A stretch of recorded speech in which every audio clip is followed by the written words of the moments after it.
Vande Mataram network 10 आप देख रहे हैं। साथ आपके मैं हूं मनीषा शर्मा और हमारे खास कार्यक्रम सत्ता का टेम्परेचर में आपका स्वागत है। दिल्ली में मुंडका के मेट्रो स्टेशन के पास एक व्यावसायिक इमारत में आग लगी और इस आग लगने के कारण 27 लोगों की मौत हो गई, लेकिन अभी भी 31 लोग लापता हैं। 4 मंजिला इमारत धधक उठी।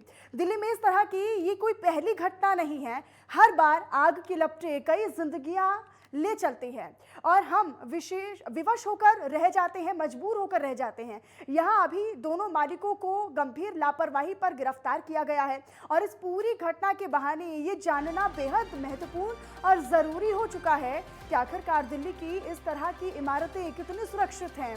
और सवालिया निशान खड़े भी होते हैं क्योंकि हर बार ये चीज़ें देखी जाती हैं, हर बार इस तरह की घटनाएं जो है वो सामने आती हैं, लेकिन इसमें जो पिसता है वो आम आदमी पिसता है। अब जो तस्वीरें लगातार सामने आ रही हैं उनमें हम देख रहे हैं कि किस तरीके से जो परिजन हैं वो रोते बिलखते अपने परिवार वालों को तलाश रहे हैं। कई जिंदगियां इसमें धधकी हैं, कई जिंदगियां इसमें जली हैं, लेकिन जिम्मेदारी किसकी है, जिम्मेदार कौन है, जिम्मेदारी किसकी तय होनी चाहिए, ये इस पर सवाल खड़ा होता है। तो इस तरह की ये कोई पहली घटना नहीं है। इससे पहले अगर हम बात करें तो 1997 में अगर इस तरह की घटना हुई थी जिसमें थिएटर में आग लगी थी, 2019 में, 18 में, 2022 में इस तरह का पूरा मामला सामने आया है। लेकिन आखिर में सवाल वहीं पर खड़ा होता है कि आखिरकार जो जिम्मेदारी है वो किसके लिए खड़ी होती है, जिम्मेदारी किसकी है। आइए चर्चा से पहले आपको सुनाते हैं कि इस पूरे मामले पर दिल्ली के सीएम अरविंद केजरीवाल ने क्या कुछ कहा है।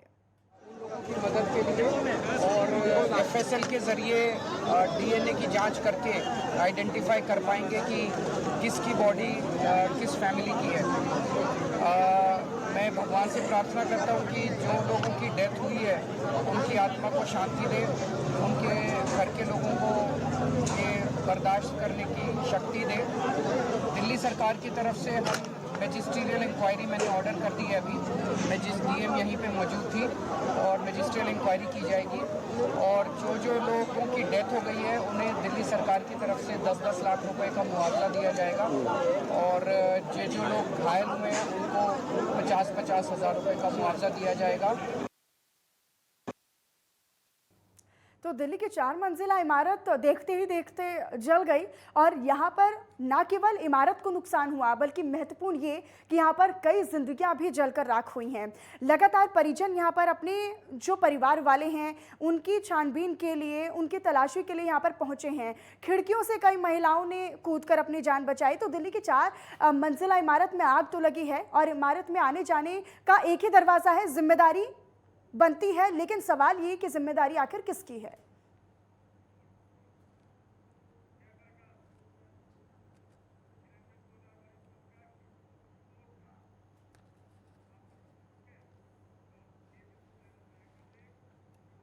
तो आखिरकार मंजिला इमारत में आग तो लगी, लेकिन जिम्मेदारी किसकी है और कई तरह के गंभीर और संगीन जो सवालिया निशान है वो भी खड़े होते हैं। और आज इसी पर चर्चा करेंगे। हमारे साथ 3 हमारे महत्वपूर्ण मेहमान हमारे साथ इस पैनल में जुड़ चुके हैं।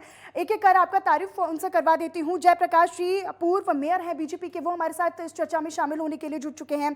निरंजन पोदार जी वरिष्ठ पत्रकार के तौर पर हमारे साथ इस चर्चा में जुड़े हैं। इनके अलावा किशोर झा जी आम आदमी पार्टी के प्रवक्ता हैं, वो भी हमारे साथ इस चर्चा में शामिल होने के लिए जुड़ चुके हैं। आप का बहुत बहुत स्वागत है नेटवर्क 10 पर अपना समय हमें देने के लिए।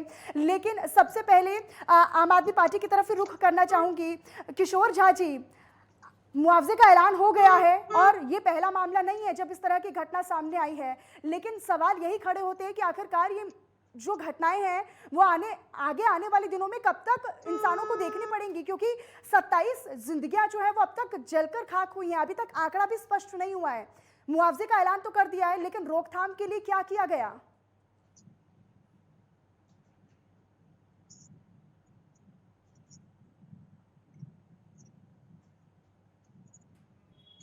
किशोर झा जी से कनेक्ट करने की एक बार फिर से कोशिश करेंगे, तकनीकी खामी के कारण आवाज़ उन तक नहीं पहुंच पा रही है। चलिए, वरिष्ठ पत्रकार हमारे साथ निरंजन पोदार जी हमारे साथ लगातार बने हुए हैं। सर देखिए, इस तरह की जो घटनाएं हैं वो हम देखते आ रहे हैं कि पहली बार नहीं है। इस तरह की जो 4 मंजिला इमारत में आज आग लगी, लेकिन इससे पहले भी कई इमारतें हैं दिल्ली में जो खाक हो चुकी हैं और न केवल इमारतों को नुकसान पहुँचता है सर, बल्कि जिंदगियाँ जलकर खाक होती हैं और वही सबसे महत्वपूर्ण है। जी मनीषा, देखिए ऐसा है कि हमारे हिंदुस्तान के अंदर ये एक ऐसी परंपरा चली हुई है कि सांप निकलने के बाद में हम लोग लकड़ी पीटते हैं, लाठी पीटते हैं। जो हमारे यहाँ का जो प्रशासन है, चाहे इसके अंदर हम किसी भी सरकार हो, किसी भी पार्टी की सरकार हो, हम देखेंगे अगर यहाँ पे जो मूलभूत सुविधाएं हैं उनके ऊपर किसी का कोई ध्यान नहीं है।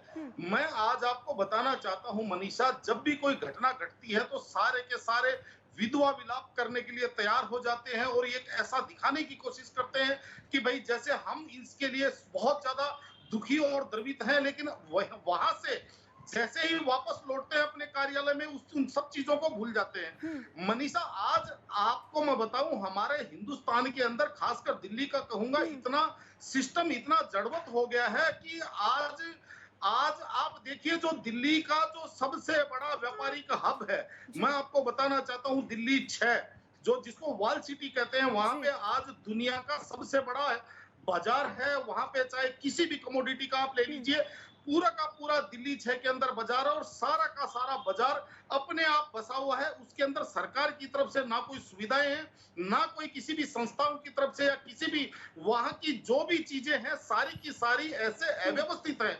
हम कई बार सरकारों को ये बात करते हुए भी हमने देखा है और कहते हुए भी हमने सुना है, लेकिन आज तक किसी भी मार्केट को, किसी भी व्यापारिक बाजार को कहीं पे कोई सुव्यवस्थित रूप से, ना कोई वहां पे पार्किंग की व्यवस्था है। आज आपको मैं एक चीज और बताऊं मनीषा, देखिए यहाँ पे तो कम से कम ये तो एक लोकेशन तो इसकी एक ठीक थी।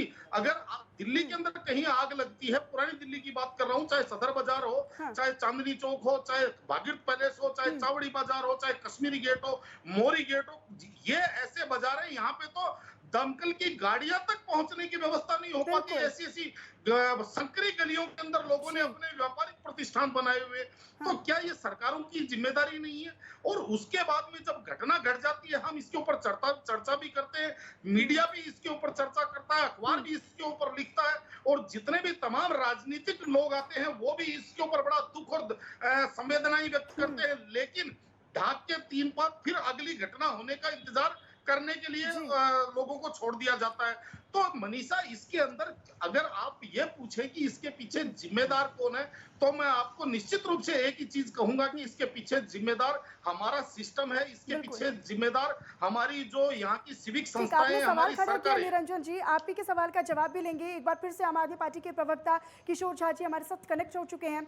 मेरा सवाल किशोर जी आपसे यही रहेगा कि देखिए, जिम्मेदारी तो सेट करनी पड़ेगी, निश्चित करनी पड़ेगी, कि क्योंकि ऐसी पहली घटना तो है नहीं कि जब किसी इमारत में इस तरह की आग लगी हो, और आग ना केवल इमारत को नुकसान पहुंचा रही है, बल्कि अब तक अगर हम ताज़ा मामले की बात करें तो 27 जिंदगियां अभी तक जान गंवा चुकी हैं, 27 जिंदगियां इसमें जलकर खाक हो चुकी हैं। और हमने तस्वीरों में भी दिखाया किस तरीके से जो परिजन हैं वो रोते बिलखते अपने जो परिजन हैं जिस आग में झुलसे हैं उनकी तलाशी के लिए यहाँ पर पहुंच रहे हैं। लेकिन मुआवजे का ऐलान सरकार की तरफ से किया गया है, लेकिन क्या सिर्फ मुआवजा भर यहाँ पर काफ़ी है? जिम्मेदारी किसकी होनी चाहिए, उसको कब जिम्मेदारी के तौर पर समझा जाएगा?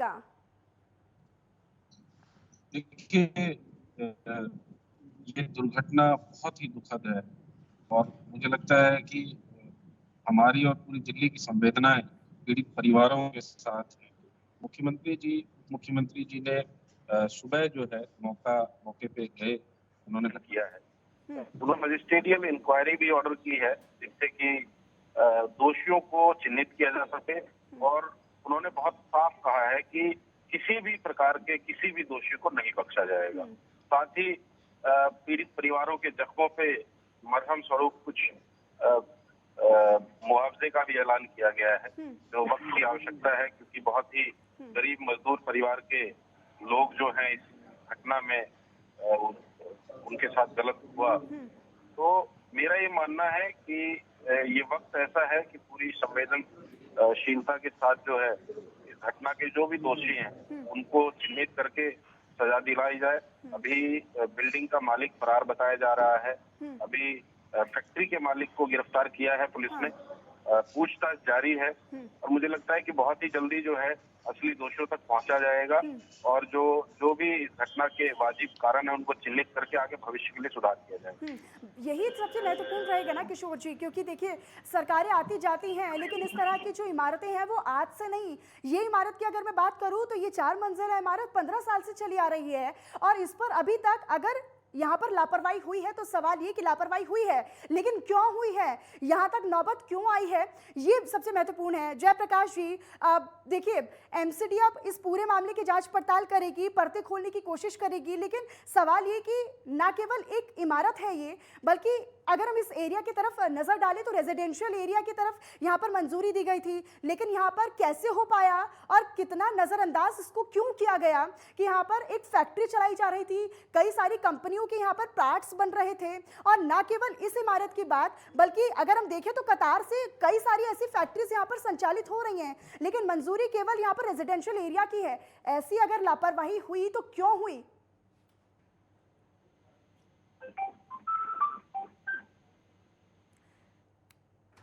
जयप्रकाश जी, आपको आवाज मिल पा रही है? आवाज मिल रही है जी। सबसे पहले तो अपनी ओर से मुंडका के अंदर हृदय विदारक घटना घटी है, सभी लोगों के प्रति अपनी संवेदना प्रकट करता हूं। और दिल्ली के अंदर पिछले तीन चार घटनाओं का आपने जिक्र किया है, लगातार ऐसी घटनाएं घट रही हैं। ऐसी घटनाओं का कारण क्या है? उसका मुख्य कारण है कि दिल्ली में जो सरकारें हैं वो सरकार कर क्या रही हैं। अगर वहाँ पर फैक्ट्री चल रही थी तो वहाँ पर बिजली का कनेक्शन किसने दिया? एक बात। वहाँ पे जो डीपीसीसी जो लगातार दिल्ली के अंदर कार्रवाई करती है उसका सर्टिफिकेट मिला कि नहीं मिला, डीपीसीसी क्या कर रही थी? दिल्ली सरकार का फैक्ट्री लाइसेंस जो डिपार्टमेंट है वो क्या कर रहा था? उस क्षेत्र के विधायक और वहाँ के निगम पार्षद भी आम आदमी पार्टी के हैं, वो क्या कर रहे थे? तो ऐसी घटना घटी, इसके पीछे जिम्मेदार लोग कौन है, उनका पीछे संरक्षण है के लिए सब जांच के विषय है। लेकिन अभी हम सबको मिलकर के जो लोग वहाँ पीड़ित हैं उनको राहत देने का काम करना चाहिए। एजेंसी अपना काम करेगी, पुलिस अपना काम कर रही है और जो भी इसके अंदर जिसकी भी लापरवाही पाई जाएगी उसके खिलाफ कार्रवाई होगी। लेकिन ऐसी घटना आगे ना घटे उसके लिए सरकार आगे बढ़ के कौन सा काम करेगी? क्योंकि दिल्ली के अंदर तो सरकार कोई है ही नहीं। दिल्ली के मुख्यमंत्री तो बाहर घूम रहे हैं, दिल्ली से बाहर। तो दिल्ली को कब देखेंगे? दिल्ली में मुड़ करके दिल्ली की जनता त्राही त्राही करिए, उसका विचार कब करेंगे? सिर्फ ये कह देना कि हम दुखी हैं, हमारे को पीड़ा है, ऐसा तो दिल्ली विश्व स्तरीय शहर नहीं बन सकता। पिछले 7 साल में दिल्ली की सरकार ने दिल्ली को विश्व स्तरीय शहर बनाने के लिए क्या क्या कदम उठाए, कौन कौन से कदम उठाए? अगर कहीं आग की घटना बसती है तो दिल्ली का फायर डिपार्टमेंट कितना अपग्रेड हुआ, उसमें क्या क्या ये इन्होंने काम किए, कौन से कदम उठाए हैं? इनका जो विभाग है फैक्ट्री लाइसेंस वो क्या कर रहा है? अगर वहाँ 15 साल से फैक्ट्री चल रही है और सैकड़ों की संख्या में मजदूर काम कर रहे हैं, फिर तो इनके विभाग की बहुत बड़ी लापरवाही है। तो अब तक उन्होंने कितनी बार सर्वे किया और वहाँ फायर डिपार्टमेंट के लोगों ने भी कहा कि हमसे कोई एनओसी नहीं ली गई। तो अगर वहाँ पर बिजली का मीटर कितने वोल्ट का बिजली का लेकिन मीटर सवाल अप्लाई सर किया ना गया? केवल सरकारों पर बल्कि एमसीडी तो आती है, एमसीडी ने भी अब तक कोई कार्रवाई नहीं की। अब जाकर नींद खुली है तो अब जाकर जांच पड़ताल की जा रही है। एमसीडी का भी कहीं ना कहीं कर्तव्य बनता है सर। नहीं, अगर एमसीडी ने उनका फैक्ट्री लाइसेंस बनाया है तो एमसीडी पे हम सवाल खड़ा कर देंगे। अगर एमसीडी ने उनका फैक्ट्री लाइसेंस नहीं बनाया तो एमसीडी के ऊपर तो आप सवाल नहीं खड़ा कर सकते। एक बात। दूसरा, जब जिस तरह बिल्डिंग बनी थी रेजिडेंशियल एरिया में लोग रिहायशी मकान बनाते हैं, बाद में उसको कन्वर्ट कर लेते हैं। तो नगर निगम का कितना रोल है? हमारे साथ डॉक्टर संजय तोमर जी जुड़ चुके हैं जो कि डिप्यूटी चीफ फायर ऑफिसर हैं। तमाम जो जानकारी है वो आप आगे उनसे लेंगे। लेकिन संजय जी, देखिए इस तरह की जो घटनाएं हैं वो पहली बार नहीं है। हालांकि अब तक 27 लोगों की यहाँ पर जान जा चुकी है, लेकिन सबसे बड़ी कमी और खामी ये है कि इस पर फायर एनओसी के बिना ये फैक्ट्री संचालित हो रही थी। अब आगे क्या कुछ कार्रवाई होगी?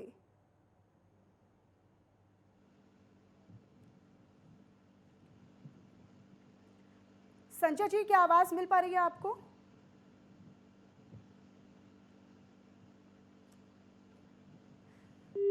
ठीक देखिए एक बार फिर से उनसे कनेक्ट करने की कोशिश करेंगे, तकनीकी खामियों की वजह से वो जुड़ नहीं पा रहे हैं हमारे साथ। तो 4 मंजिला इमारत में आग लगी है, लेकिन जिम्मेदारी किसकी है? क्योंकि पहली घटना नहीं है, ये पहली तस्वीरें जो हम आपको लगातार टेलीविजन स्क्रीन पर दिखा रहे हैं वो पहली तस्वीर नहीं है। अब से पहले भी अगर हम 2018 की बात करें, 2019 की बात करें और उसके बाद भी कई तरह की ऐसी जो घटनाएं हैं वो घटी हैं। लेकिन सवाल ये कि रेजिडेंशियल एरिया में फैक्ट्री चल रही हैं और ना केवल एक फैक्ट्री, ना एक कंपनी, बल्कि अगर हम देखें इस पर नज़र डालें तो रेजिडेंशियल एरिया पे एक के बाद एक कई सारी ऐसी चीज़ें मिलेंगी, ऐसी दुकानें मिलेंगी जिस पर इस तरह का काम यहाँ पर हो रहा है। और मौके से यहाँ पर भले ही सरकार की तरफ से मुआवजे का ऐलान कर दिया हो, 2-2 लाख रुपए मृतकों के लिए उनके परिजनों को दिए जाएंगे, लेकिन ना केवल मुआवजे का यहाँ पर मुआवजे की बात नहीं है, जिम्मेदारी किसकी होती है वो कहीं ना कहीं महत्वपूर्ण हो जाता है। और deputy chief fire officer Sanjay Tomar ji हमारे साथ जुड़ चुके हैं। डॉक्टर संजय तोमर जी, देखिए सवाल मेरा आपसे यही रहेगा एक बार फिर से कि फायर एनओसी के बिना फैक्ट्री संचालित कैसे हो रही थी, और अगर हो रही थी तो इतने लंबे समय से 15 साल से अब आगे क्या कुछ कार्रवाई होगी मालिकों पर और फैक्ट्री के जो मालिक हैं, कंपनी के जो मालिक हैं उन पर? देखिए मनीषा जी, सबसे पहले तो हमें ये समझना पड़ेगा कि फायर एनओसी की प्रक्रिया क्या है। दिल्ली फायर सर्विस के अंतर्गत जो दिल्ली फायर सर्विस एक्ट और जो उसमें रूल्स का प्रावधान है उसमें बहुत क्लियरली लिखा है कि कुछ बिल्डिंग्स आइडेंटिफाई की गई हैं जिनको फायर क्लियरेंस चाहिए।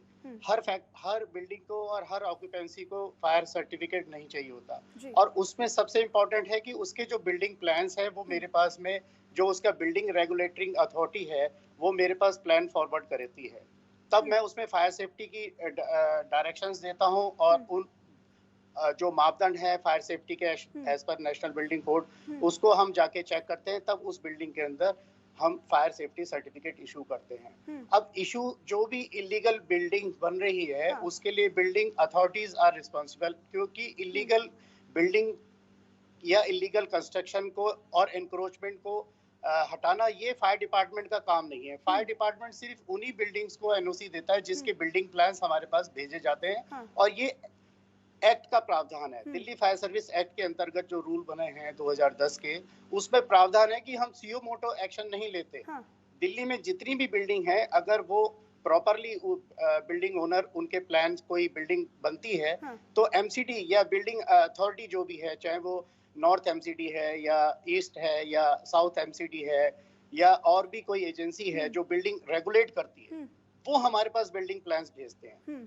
और उसके बाद हम उस बिल्डिंग की स्क्रूटनी करते हैं कि उसमें 2 मीन्स ऑफ एस्केप प्रॉपर हैं या नहीं, और उसके अंदर जो भी मापदंड है as per unified building bylaws या as per national building code, उसके अंदर क्या क्या होना चाहिए वो हम रिकमेंड करते हैं। और उसके बाद जब वो बिल्डिंग तैयार हो जाती है उसके बाद इंस्पेक्शन करके उसको फायर सेफ्टी सर्टिफिकेट इशू किया जाता है। यहाँ दूसरी चीज इंपॉर्टेंट ये है कि फायर सेफ्टी सर्टिफिकेट की जो वैधता होती है वो 3 साल के लिए होती है, और 3 साल में ओनर की रिस्पॉन्सिबिलिटी है। लेकिन कई केसेस में ये देखा गया है कि जो बिल्डिंग एनओसी की तो बहुत बात की बात है कि फायर सेफ्टी सर्टिफिकेट जो लोग वहां पर है, एक इसमें पब्लिक अवेयरनेस की बहुत जागरूकता की बहुत आवश्यकता है कि मैं जिस बिल्डिंग के अंदर काम कर रहा हूं, अगर लोग बाग थोड़ा सा भी जागरूक हों और वो खुद इस चीज को देखें कि अगर आग लग जाएगी तो मेरे निकलने के रास्ते क्या है। जैसे जो कल हादसा हुआ उसमें आपने भी देखा होगा कि एक ही स्टेयरकेस है, और अगर उस स्टेयरकेस के अंदर सामान भरा हुआ है और उस स्टेयरकेस में आग लग जाएगी तो मेरे पास निकलने का साधन क्या है। तो ये बहुत इंपॉर्टेंट है कि हम इसमें ब्लेम गेम शुरू हो जाता है कि किसकी जिम्मेवारी है किसकी नहीं। मैं आज आपके माध्यम से ये दिल्ली के लोगों से अपील करता हूँ कि वो खुद अपने प्रेमिसेस में, अपने घर में देखें कि अगर फायर हो जाएगी और एक सिंगल स्टेयरकेस है जिसकी वजह से मेरे को बाहर निकलना है, अगर वो ब्लॉक हो जाएगा तो मेरे पास दूसरा अपनी जान बचाने का साधन क्या है। इररिस्पेक्टिव ऑफ दिस फैक्ट कि उसको एफएससी चाहिए या नहीं, लोगों को जागरूक अपने स्तर पर होना बहुत ज्यादा होगा। इंपॉर्टेंट। लेकिन डॉक्टर संजय तोमर जी, देखिए क्या ये नहीं हो सकता कि समय समय पर जाकर फायर विभाग जो है वो ऐसी इमारतों की जांच करे जहां पर इस तरह की जो व्यवस्थाएं हैं फायर एनओसी की है वो ना हो, ताकि ऐसी घटनाओं से बचा जा सके। मैं आपको इसी चीज के लिए एक एग्जांपल कोट करता हूँ। देखिए सबको मालूम है हेलमेट पहनना जरूरी है, ठीक है, 2 व्हीलर पर, और उसको एनफोर्स करने के लिए पुलिस हर चौराहे पर मौजूद होती है। लेकिन हमारे पास इतना स्टाफ या इतनी मैन पावर नहीं है कि हम दिल्ली की लाखों बिल्डिंग जो नॉमिनेटेड अथॉरिटी है जो हाँ। इस काम को कर सकती है वो कुल 22 है। ठीक। तो 22 अफसरों से या लिमिटेड स्टाफ से हम्म। दिल्ली की फायर सर्विस की जो टोटल नफरी है वो 3,000 3,500 है, जिसमें से आधा स्टाफ छुट्टी पर रहता है। तो 1500 1700 स्टाफ से आप दिल्ली की सारी बिल्डिंगों में अगर आप चाहें, या तो हाँ। आप हमारे को इतनी फोर्स दे दीजिए कि जो हर चौराहे पर, उसके बावजूद भी आपने देखा होगा कि दिल्ली पुलिस को कितना हर चौराहे पर जो उनकी प्रेजेंस है ट्रैफिक पुलिस की, उसके बावजूद भी लोग वायलेट करते हैं। तो इसमें इस वक्त ये जरूरी है कि इवन जो बाहर की कंट्रीज हैं लाइक यूके वगैरह, उसमें भी सेल्फ आपको करना हाँ, है, खुद को जो जागरूक फायर करना एनओसी होगा, खुद के जी। स्तर पर कहीं ना कहीं जागरूकता बेहद महत्वपूर्ण है।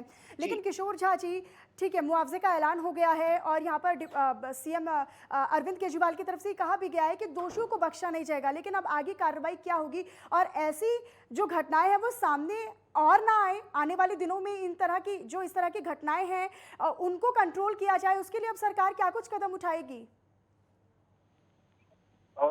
देखिए, मैं जयप्रकाश जी की बातें सुन रहा था, मैं आपके सवाल पे भी आता हूँ।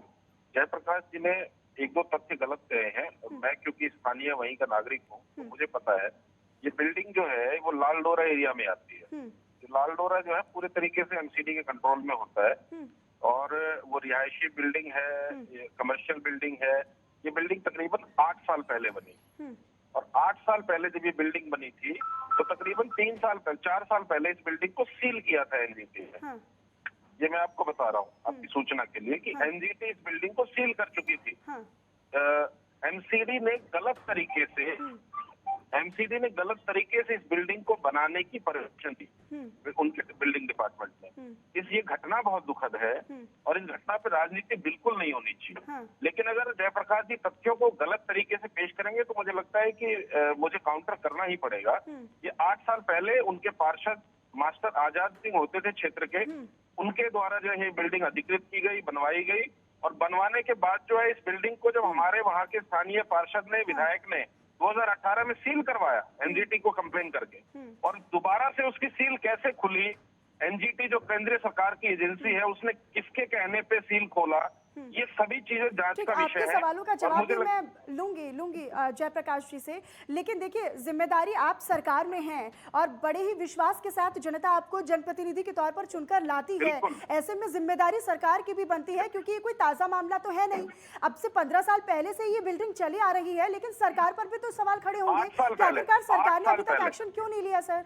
8 साल पहले ये बिल्डिंग बनी थी और जिसको 2018 में हमने सील करवाया एनजीटी को कंप्लेन करके, हमारे स्थानीय पार्षद ने और स्थानीय विधायक ने।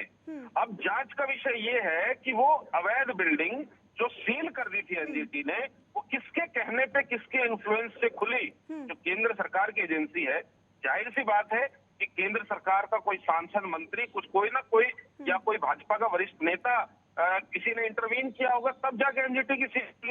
एनजीटी की सील तो ऐसी है कि वो सुप्रीम कोर्ट के ऑर्डर से खुल सकती है, ऐसा कोई ऑर्डर है नहीं। तो ये सील कैसे खुली, इसमें कमर्शियल एक्टिविटीज कैसे चल रही है, ये सभी चीजें जांच का विषय है। और मुझे लगता है कि जो मजिस्ट्रियल इंक्वायरी सीएम साहब ने ऑर्डर की है वो सारे तथ्यों को सामने लाएगी और दोषियों को कड़ी से कड़ी सजा दी जाएगी। ठीक, लेकिन जयप्रकाश जी देखिए आप पर ही आरोप लग रहे हैं कि केंद्र में कोई ना कोई ऐसा होगा, कोई ऐसा जनप्रतिनिधि जिस पर कहीं ना कहीं ये लापरवाही केंद्र की तरफ से आम आदमी पार्टी अब ये जो है पूरा ठीकरा तो केंद्र पर फोड़ रही है कि केंद्र की गलती है कहीं ना कहीं, क्योंकि इमारत को सील किया गया था और अब दोबारा से अगर सुचारू हुई है, दोबारा से चलनी शुरू हुई है फैक्ट्री और इमारत, तो इसमें कहीं ना कहीं गलती केंद्र की है, ये आम आदमी पार्टी की तरफ से कहा गया है। देखिए दिल्ली में दिल्ली सरकार की कोई जिम्मेदारी नहीं है। दिल्ली में अगर एयर पोल्यूशन होता है तो पराली जिम्मेदार है, दिल्ली में अगर पानी की कमी हो तो हरियाणा जिम्मेदार है, दिल्ली के अंदर एनक्रोचमेंट होती है तो कोई और जिम्मेदार है। जब एनक्रोचमेंट पे बुलडोजर चलता है तो ये सब लोग चिल्लाते हैं, शोर मचाते हैं। और अभी हमारे संजय तोमर जी ने बहुत अच्छे से कहा कि पिछले पूरी दिल्ली के अंदर जो इतना बड़ा शहर है उसमें उनका कितना बड़ा कम स्टाफ है। तो दिल्ली के माननीय मुख्यमंत्री को किसने रोका है कि दिल्ली जो इतना बड़ा शहर है जिसको वो विश्व स्तरीय बनाना चाहते हैं, कम से कम मैन पावर तो उनकी बढ़ाएं। जब तक उनकी मैन पावर नहीं बढ़ेगी वो डोर टू डोर कैसे जा करके सर्वे करेंगे, कैसे देखेंगे। तो दिल्ली सरकार खुद कुछ करना चाहती नहीं है। मैं ये पूछना चाहता हूँ अपने मित्र से, 2018 में वो सील खुली तो कैसे खुली? मैं भी इस बात की जांच करूंगा, क्योंकि जितने भी एरिया में आम आदमी पार्टी के निगम पार्षद या विधायक है वहीं ऐसी घटनाएं घट रही हैं। तो ये जांच का विषय है कि 2018 में अगर ये बिल्डिंग सील थी तो खुली क्यों, ये जांच का विषय। मैं भी इसको जांच में, इसमें कौन लोग पीछे थे। और मैं पूरे विश्वास से कहना चाहता हूँ इसमें आम आदमी पार्टी का हाथ मिलेगा, क्योंकि ये लोग पल्ला झाड़ने वाले लोग हैं, जिम्मेदारी से भागने वाले लोग हैं। देखिए ये तो जयप्रकाश जी ब्लेम गेम की बात हो गई है। आप नहीं, उन पर blame आरोप game लगा नहीं। रहे हैं, वो आप पर आरोप लगा रहे हैं, लेकिन इससे जी, समाधान नहीं निकलेगा, इससे जिम्मेदारी नहीं, सेट नहीं समाधान होगी किसी की। जिन ठीक है, सभी वरिष्ठ एजेंसियों को पत्रकार काम- निरंजन पोदार जी हमारे दिल्ली साथ में जुड़े हुए हैं। एक- देखिए आपने दिल्ली पूरे में एक- 20 एक- मिनट सभी लोगों की मेरे- बात एक- सुनी निरंजन जी, एक लेकिन second, अब क्या लगता है पहले कि मेरी- कितनी जरूरी आप हो गया है कि एक- जिम्मेदारियों को सेट किया जी, जाए। अब मेरा 30 सेकंड मेरी बात सुनिए। जी मैं आप ये अपने कहना 30 चाहता सेकंड हूँ, पूरे कर लीजिए, नहीं, उसके बाद में निरंजन जी के पास मैं ये जाऊंगी। कहना चाहता हूँ कि दिल्ली में ऐसी घटना की पुनरावृत्ति ना हो, उसके लिए दिल्ली सरकार क्या करेगी? क्योंकि इससे पहले घटना फिल्मिस्तान पे हुई थी, जब भी ये लोग आए थे इन्होंने ऐसी बातें कही थी, वहां भी सारी इनकी एजेंसियों की कमी थी। तो घटना घटती है, उसके बाद ये मुआवजे का ऐलान करते हैं, फिर मुआवजा भी मिला के नहीं मिला ये भी सेकेंडरी बात है, लेकिन उसके बाद गायब हो जाते हैं। दिल्ली सरकार आगे ऐसी घटना ना घटेगी उसके लिए क्या कदम उठाएगी? क्या दिल्ली फायर के लिए मैन पावर बढ़ाएगी? क्या दिल्ली फायर को अपग्रेड करेगी? और ऐसी घटना ना घटे उसके लिए इनकी एजेंसियां क्या काम करेगी? इनका जो फैक्ट्री लाइसेंस बिल्कुल डिपार्टमेंट है, वही सवाल मैंने आम आदमी करेगी? पार्टी के प्रवक्ता से भी किया था, उन्होंने जवाब भी दिया कि आने वाले वक्त में कार्रवाई भी होगी। निरंजन जी कुछ नहीं करेंगे, कितना कुछ नहीं जरूरी है करेंगे। ये, अब तक क्योंकि कुछ नहीं किया, जिम्मेदारी कैसे सेट मान होनी लें? बहुत जरूरी है। ऐसे में जैसे कि आपने सुना पूरे 20 मिनट आरोप प्रत्यारोप और यहाँ पर भी राजनीति शुरू हो गई है, ब्लेम गेम शुरू हो गया है। कितना जरूरी है कि ऐसी जो घटनाएं हैं वो और सामने ना आए, उन पर कंट्रोल करना, आगे क्या कुछ कार्रवाई करनी चाहिए?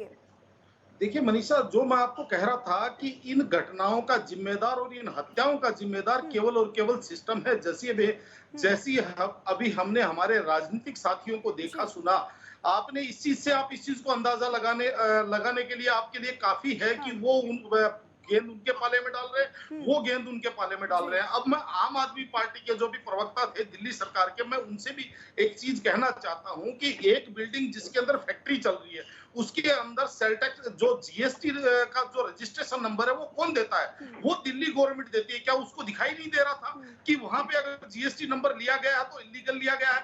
वहां पे अगर बिजली का कनेक्शन है, वो बिजली किसके अंडर में है?